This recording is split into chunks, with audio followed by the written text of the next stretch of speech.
அன்பார்ந்த தமிழர்களே, வருகின்ற 2026 தமிழ்நாட்டின் ஆட்சியை தமிழர்களாகிய நாம் கைப்பற்றிட நமது கடவுளர்களிடம் வேண்டுகோள் வைப்போம். நாம் அனைவரும் இந்த கூட்டு பிரார்த்தனையை தினந்தோறும் நமது கடவுளர்களை நினைத்து மேற்கொள்வோம். ஆகவே தினமும் மாலை 7 மணிக்கு தவறாமல் அனைவரும் ஒன்றிணைந்து இந்த பிரார்த்தனையை மேற்கொள்வோம் என்று உறுதியேற்போம்.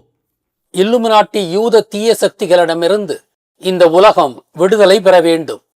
உலகெங்கும் உண்மையான ஜனநாயகம் மலர வேண்டும். உலகெங்கும் உண்மையான நீதி பரிபாலனம் நிகழ வேண்டும். ஊடகங்கள் உண்மை பேச வேண்டும். இராணுவமும் காவல்துறையும் மக்களுக்காக இயங்க வேண்டும்.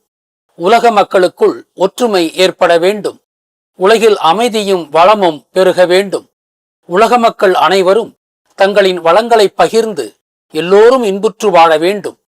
உலகின் மூத்த இனமான தமிழினம் பாதுகாக்கப்பட வேண்டும். தமிழகத்தில் நல்ல தமிழராட்சி ஏற்பட வேண்டும்.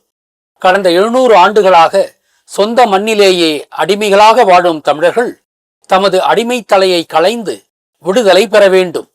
இப்படியான 700 வருடங்களுக்கு பிறகு வருகின்ற சட்டமன்ற தேர்தலில் தமிழர்கள் வெற்றி கண்டு தமிழகத்தின் ஆட்சியை கைப்பற்றுவதின் மூலம் அந்த விடுதலையை உறுதியாக அடைய வேண்டும். வெற்றி நமதே. நமது கடவுளர் இந்த மண்ணை காத்து நிற்கிறார்கள். வெற்றிவேல் வீரவேல், வெற்றிவேல் வீரவேல், வெற்றிவேல் வீரவேல்.